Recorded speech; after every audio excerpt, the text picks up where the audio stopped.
This is your reality check.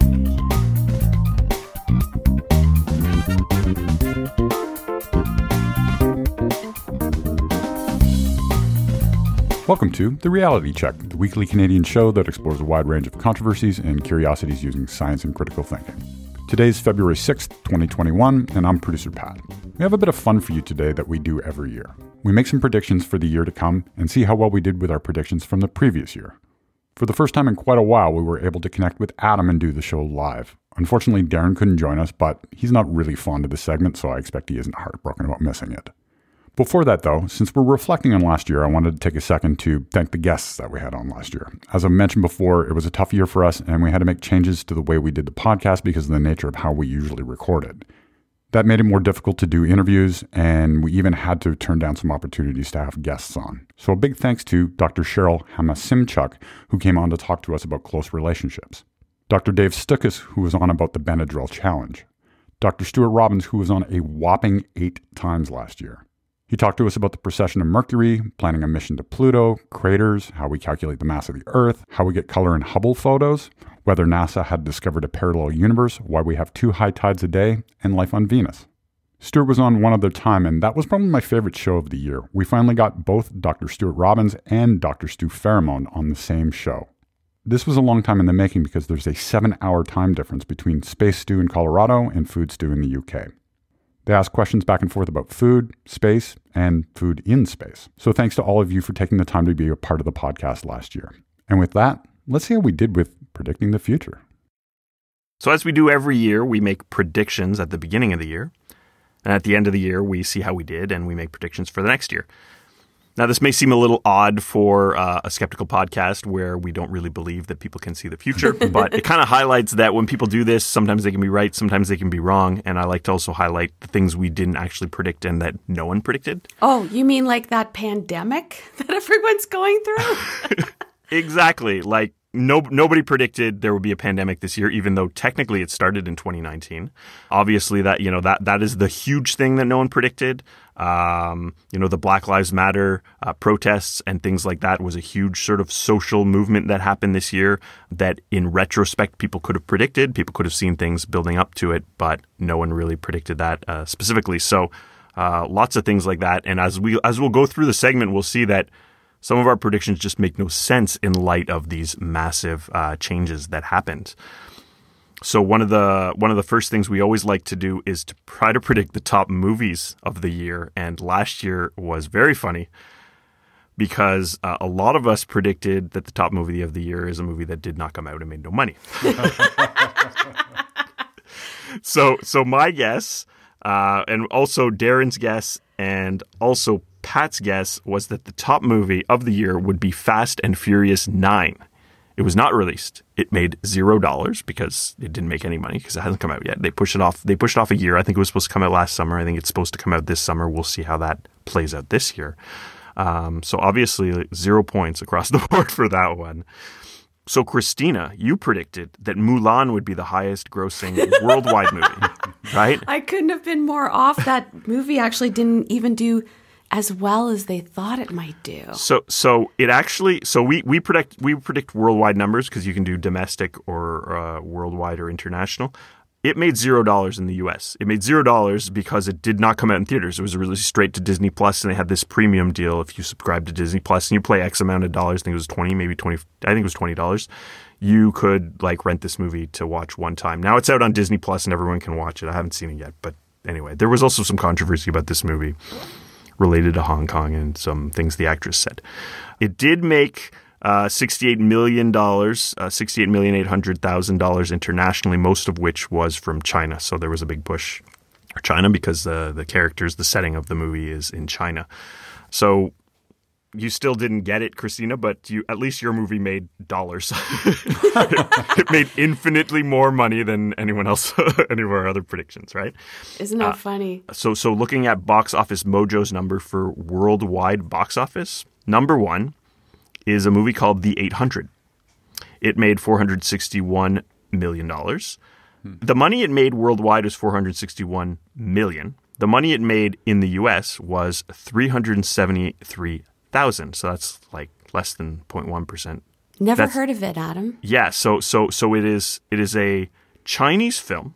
It made 99.9% of its box office money outside of the U.S. It was not popular in the U.S. It was not in a lot of theaters, and almost no one saw it. So obviously none of us predicted that this would be the top movie of the year. None of us have even... I never heard of it till I looked up these numbers. So this just illustrates how completely unpredictable this was. Number 2 was Bad Boys for Life. It made $426 million international, a little more than half of that in the U.S. So this movie came out earlier in the year, and that's why it was able to make some of its money, because the pandemic didn't really shut down movie theaters until sort of mid to late March, basically. Yeah, mid-March for sure. Third was My People, My Homeland, and that was another movie that made all of its money internationally. And then there was Tenet. So that movie came out somewhat late in the year, but the pandemic was fully going on, and it was just one of these we're going to put it in theaters anyway, and people are going to wear masks and leave a bunch of space between them, and I don't know how people did it, but I watched it on video. I thought it was pretty good. And then number 5 was Demon Slayer, the movie Mugen Train. It's a Japanese movie. So that made all of its money outside of the U.S. again. Wow. Yeah. So if we're talking about U.S. Box office only, Bad Boys for Life, number 1. Number 2 was 1917. Number 3 was Sonic the Hedgehog. Now, I talked about Sonic the Hedgehog on the show, and it's the last movie I've seen in theaters because I saw it in February, and movie theaters were open in February. And then it was Jumanji: The Next Level, and then it was Star Wars Episode 9 because it came out in December last year and it was still out. So that's a big nothing for all of us. So my side prediction was that the top grossing movie of 2020 would have less than half of the worldwide box office revenue than the top movie of 2019, which was Avengers Endgame. So I totally nailed it there for the wrong reason. So my prediction might have been true if it had been normal theaters, just because that movie made so much money. But let's pretend that I predicted that there would be no movie theater money this year, right? So we made political predictions. U.S. Democratic primary. Seems like forever ago. Oh, we actually didn't have a Democratic primary until this year. So I said Andrew Yang would be the Democratic primary. So I was wrong, obviously. So then I said that Donald Trump would win the 2020 election. And that was wrong, obviously. Now, my other prediction, which contradicted this, was that if Trump would lose, he would not accept the loss and refuse to leave his post as president. And the part of that wouldn't play out until 2021. So half point. Half point. You want to give me a half point on that one? Half point. All right. Let me correct my spreadsheet here. I said there would be no U.S. citizens drafted in 2020, which I believe to be true, and that there would be no Canadian election in 2020. All right. So good on that. Darren said that Joe Biden, would be the primary winner, which is correct. And he said that Joe Biden would pick a woman as VP. He wasn't specific as to who, but that's what he said. So good on him, Kamala Harris. Darren also predicted that Trump would lose the popular vote and the election. So 2 points on that. He said that Democrats would retain the House, yes, and that Trump would not be convicted by the Senate for impeachment. And that is correct. His Canadian prediction was that the Conservatives would have a climate change plan, and they do not. Erin O'Toole is the new leader of the Conservative Party. I checked on their website, and on the main page, there was a big graphic that said, "End the carbon tax hike," but that's hardly surprising. I couldn't find anything concrete about a plan. I found articles saying that the party would have a plan by the next election, but that's hardly relevant. They don't seem to have one now, or they did not have one at the end of 2020. Now, Cristina, you predicted that Biden would be the primary. Correct. You predicted that Democrats would win the election. Correct. Pat, again, you predicted that Joe Biden would be the primary, and that in the election, Trump would not win the popular vote, but would win the election. So 1 point yes, 1 point no on that one. Sports predictions. I predicted for the Tokyo Summer Olympic Games that the Olympic Stadium, along with most of Neo-Tokyo, would be destroyed by Tetsuo. That was a bit of a joke prediction. That's an Akira reference. It's an anime that I do like, so please don't write in if you like Akira. Darren said that Kawhi Leonard would be the first to win 3 NBA Final MVP titles for 3 different teams. So much wrong. Mm-hmm. ESPN says the 2020 MVP is Giannis Antetokounmpo. He said that the Leafs would reach the second round of the playoffs for the first time in 15 years. They did not. Wikipedia tells me that Toronto lost to Columbus in a qualifying round. So for the NFL, he said that Brady would not return to the New England Patriots. That's correct. He signed with the Tampa Bay Buccaneers on March 20th, 2020. And once again, Brady's in the Super Bowl. Is he? So Super Bowl's like in 2 days? This weekend. Yeah. Maybe I'll have to eat some chicken wings or something. That's what people do. Right? For baseball, he said that the Blue Jays would continue to stink. BaseballReference.com tells me they are 32 and 28. So that means they won slightly more than they lost, which to me says good. How many sports predictions did Darren make? So Darren asked his friend to make sports predictions for him. Okay. Oh, so once again, he's a cheater. He's a cheater. Wow, is that cheating? Sure. It's not like he deflated a football. There you go, sports reference. I understand sports. He made an F1 prediction. He said Hamilton would tie Schumacher for the most world champion titles of 7. And he was right. He was right. So, yeah, Lewis Hamilton, 7 world champions. Good job, Darren's buddy, for predicting that one. And for the Olympics, he said the U.S. Would win most medals, but not the most per capita. Well, no, there was no Olympics. Cristina, you had some Summer Olympic predictions. The U.S. would win baseball gold. That didn't happen. No Olympics. Euro Cup 2020. Portugal would win the cup. So that didn't take place. So that was pushed off to 2021. Got delayed. Again. NBA Finals. You said the Raptors would make it to at least the semifinals. They lost to Boston in the conference semifinals. You said that Lakers would win the whole thing there. They did. Pat, you said that the U.S. would win men's basketball gold in the Olympics. There were no Olympics. That in the NBA, Milwaukee Bucks would beat the Raptors in the Eastern Conference Finals. This didn't happen. The Bucks lost to Miami in the conference semifinal. You said that the Lakers would beat the Bucks in the finals. And the Lakers won, but they won against Miami. So kind of half got that one. I made a science prediction. I said there would be proof that we are living in a simulation that we wouldn't be able to do anything about it. That didn't happen. I'm not sure how I feel about that not happening. Yeah.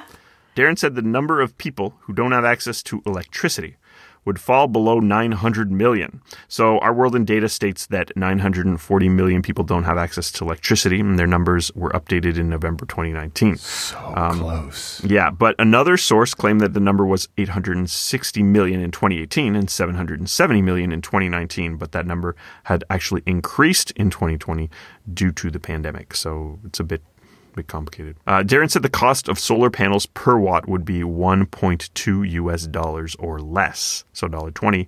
I guess it depends on the area due to the currency, other issues. The intensity of sun is a factor, right? So in Canada, it seems to be about $3 a watt. Though for another link, I saw it said $1.77 to $2.20 per watt. The US numbers, by some sources, are over $2. But a Forbes article said that cents per watt for Q1 2020 with an installed price of 40 cents a watt. So I don't know. There's like vastly different numbers there, but I'm going to say Darren's right because one of those numbers was well below the number he cited. Darren said that a human mission to Mars would have increased attention. This doesn't really seem to be something that happens. There's news about missions to Mars, but there doesn't seem to be a concrete human Mars mission anywhere on the horizon, at least nothing that was announced in 2020. He said Japan would make its first launch to make a moon base, and this didn't happen. Japan's last moon mission was Selene or Kaguya, a lunar orbiter in 2007. SLIM, the smart lander for investigating moon, was meant to launch this year, but this has been delayed with a current plan for January 2022. So nothing that happened in 2020, nothing that launched in 2020 specifically. He said that under 5 child mortality would drop to 5 million a year. UNICEF estimates the number was 5.2 million in 2019, but I don't have any numbers for 2020, but it seems to be on track. He said there would be some augmented reality glasses. I didn't really see anything on that. I don't really know a specific way to measure this. There are augmented reality glasses which have been on the market for years, but I didn't see any specific breakthroughs in 2020 that I could find. So I decided not to give him that point. Cristina, you said there would be a wide-reaching nasty digital takedown, which would make people realize that we can't rely on the internet as much as we do. So I said no on that. There are always some compromised sites, but I don't recall any specific one that really stood out in 2022 where it made people sort of think about that concern. Cristina, you predicted that wearable tech would become more of a thing. You said shoes, contact lenses, and piercing. So, yeah. There are smart shoes. I don't know how prominent they are. They exist prior to this year. There appear to be smart contact lenses. I'm not sure they're that a big deal. I found an article for smart earrings going back to 2014. I didn't see anything huge for 2020. Are you okay with saying no on this one? That's a no. Yeah. All right. We clearly suck at this. Yeah, it's a rough year. At predicting the future, yeah. It's a rough year, yeah, for sure. Pat, you said there would be a lot of talk about deep fakes having influenced the 2020 election. So I don't think this really happened, unless I missed something major that wasn't really in the conversation. You said the U.S. government would regulate social media. I give you a no, as in not yet. Now, there's a lot of talk about it. There's a lot of talk of repealing Section 230. Which would basically make the platform responsible for what its user posts, which could, depending how you interpret it, completely destroy the internet as we know it. But it remains to be seen what that could actually mean unless that gets implemented. Other predictions. I said there would be a patch to add new Pokemon from a previous game to Pokemon Sword and Shield. These would be Pokemon not in the original game's code. So this was announced like a couple days after we recorded last year's prediction. The Isle of Armor and Crown Tundra DLC were announced on January 9th, and both parts were released in 2020. They include a number of returning Pokemon from the original games, though some have still not been released. I suspect we will not be seeing all of them in this particular game. So anyway, I totally nailed that prediction. It's very, very specific, and anyone could have probably made the same one. Darren said... Oh, yeah. Anyone could have made that same prediction, Adam. Anyone who's ever tweeted something with the hashtag bring back national decks could have predicted that was going to happen. Very specific. Darren predicted that if we find out we're in a simulation, we will continue to do a show. So that didn't happen. So I just didn't give him a point or not give him a point on that one because we haven't found that out yet. So that's 2020. Do we want to talk about 2021 here? My top grossing movie prediction, international. We don't even know what movie theaters are going to be like by the end of the year. But I said Godzilla vs. Kong, and this is coming out soon. It's going to come out on HBO Max, so I don't think it's going to have huge domestic numbers, but I think it might do well internationally. Just because I think this summer, I think a lot of the big summer blockbusters may not happen. Any thoughts? So I'm going to say Fast and Furious 9 again this year. Okay. Fast and Furious was on top of my list too, considering how well that franchise does internationally. Yeah. And I know it's tough. There's a lot of good movies on the horizon now and people clamoring for entertainment, like the Bond movie and the new Space Jam. Oh. But I'm going to go with Matrix 4, even though it's due in December. Oh. That movie's just going to be huge the second it comes out. You think it's going to, in December, make more money than movies that came out earlier in the year? Yes. That's what makes it a bold prediction. Wow. Political predictions. So I had a question. Will Canada hold an election?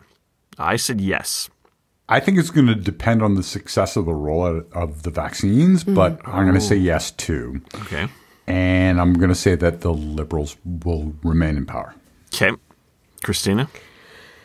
Yeah, considering Trudeau's Liberal Party was reelected as a minority government and they're seeing more popularity since the pandemic, I can totally see this happening if they want to try and lock in a majority. So I think it will happen. And not to mention, Trudeau's literally hinted at the probability of a 2021 election. So yeah, I think so. And I do believe the Liberals would win. Okay, so my prediction is for a conservative minority government. Oh, wow. But Pat, your point about a vaccine is a good one. Obviously, how things go will dictate how people feel, obviously, when they go to the polls. Sports, Summer 2020 Olympics. I predict they will not take place. There have already been some rumblings that they might be canceled full out, though that there was a bit of a news story that came out and was squashed that stated that. What are your thoughts on those Olympics or anything else? I'm in agreement. I know that there was a news story that came out saying that they were going to cancel it. And then there was another news story that says that's not true, but almost 100%, in my mind, they're going to have to cancel it. The other prediction I would make is that in the NBA, there's going to be a final between the Lakers and the Nets. Okay. And the Lakers are going to win again. I feel like this could be the start of that segment that, Seth Meyers and Amy Poehler used to do called Really on Saturday Night Live. Really, Tokyo Olympic Organizing Committee? Considering I read that the committee told Al Jazeera newspaper in a statement, they said, we're not willing to see the games without spectators. I can't imagine that these Olympics are happening. Yeah. Like, sure, on their end, they're saying, we're going to do everything we can to implement measures mitigating risks, blah, blah, blah. But how many people are actually willing and able to travel to Tokyo to be a spectator at the Olympics? That's my biggest question mark. But I mean, how much money has Japan got into this at this point? Yeah. It's a no-win situation. Yeah. Unfortunately, can't put my money on my beloved Toronto Raptors being a legit contender to win the NBA Finals this year. I would just like to add they're the only team that have had to leave their home market to play all of their games in Tampa because of the pandemic. So that's a big disadvantage for us. Anyways, I digress. I think LA, the Lakers, will take it again this year, which I know isn't much of a bold prediction, but there you go. Okay. Science and tech predictions. So some pandemic predictions. So I had some questions here. Will the pandemic be under control by the end of 2021? So the metric I used for that, and this is just one I kind of made up, less than 100 new cases per day in Canada. I said yes by that metric. So by the end of 2021, what do you guys think? So I think it'll be better, but I still think it'll be over 100 cases daily, largely because of new strains. Okay. Yep. Cristina? I believe it'll be less than 100. Okay. I'm with you, Adam.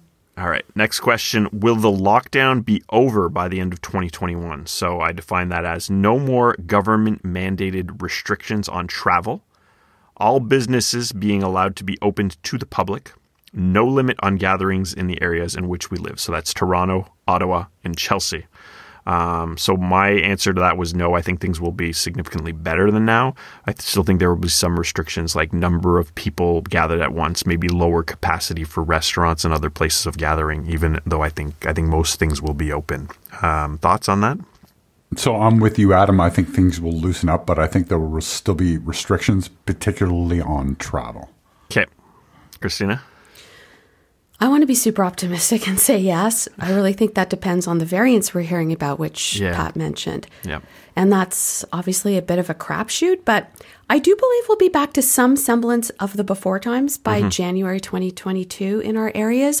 One thing in particular that I don't believe will come into play until 2022 is bigger venues like arenas. Yeah. That's going to be, and just even seeing artists moving tours to 2022. There's a big artist named The Weeknd, and he just announced his 2022 tour.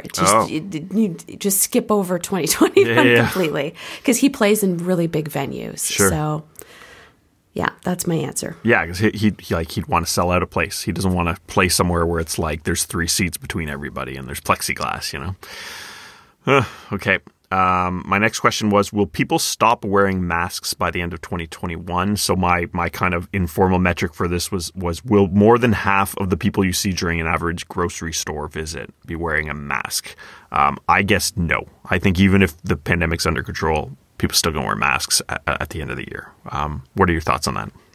I agree with you, Adam. I think masks are here to stay in some way. That said, I could see less than half the people wearing masks on like an average trip to the grocery store, let's say. Okay. Cristina? Yeah, I agree with both of you. Wearing masks is here to stay. Long before this pandemic started, living in Toronto, you see quite a few people wearing masks in Chinatown here. Yep. And as we know, this has been a longstanding etiquette thing in countries like Japan and China, where wearing masks is common courtesy to help mitigate spreading colds and germs. So, yeah, I think they're here to stay, but not not more than half of the people in a grocery store. Yeah, I think that aspect of it is probably something that's going to become mainstream everywhere. If you're sick and you are leaving your house, which we may see less of, I think people are going to start to wear a mask as a way to sort of protect others and not get sort of dirty looks if they cough into their sleeve or something like that. So I predict that a signal will be received on Earth and be thought to be sent by an intelligent extraterrestrial civilization. It will receive mainstream media attention, but by the end of 2021 will not have been proven conclusively to be of an alien origin. I also predict that a solar event similar to the coronal mass ejection, which occurred in September of 1859, will cause widespread blackouts and damage to the electrical system and infrastructure, leading the general public to give better attention to shielding and device hardening for EMPs and things like that. Like with the Spanish flu, predecessor to COVID-19, people will talk about how we should have expected this, but we didn't actually do anything to avoid it. I've made this prediction before. I think it's just a matter of time, so we will see. My tech prediction might be kind of vague, but honestly, any technology that will successfully support and enhance our virtual lives. So either working from home or being entertained at home, because I suspect this isn't the last pandemic we're going to live through. So more virtual office setups. I actually read this really cool thing about something called XR. Have you guys heard of XR? Extended reality? No.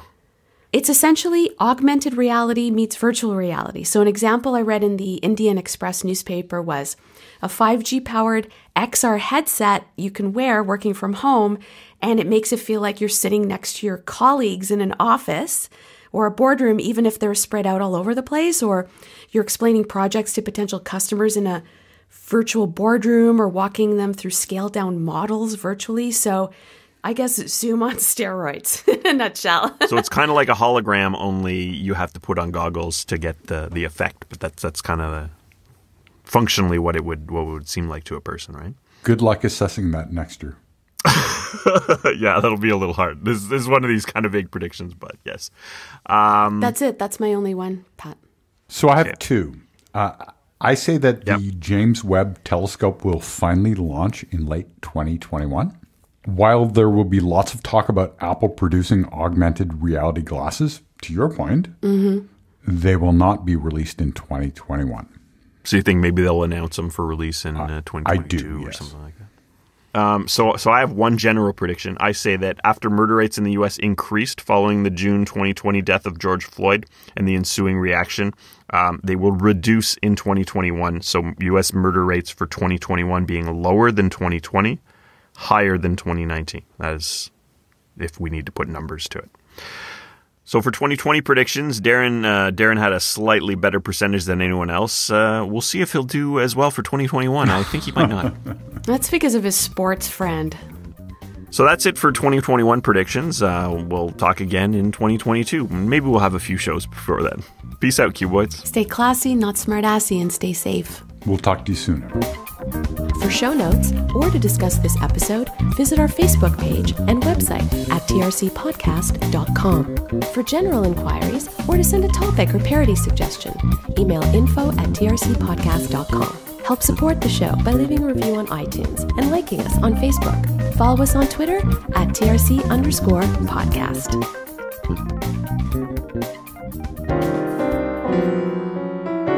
Outtakes. Whatever, I guess Darren gets a point on that one. Darren's a cheater. And we can talk about him because he's not here. I predict that in 2021 there will be 365 days.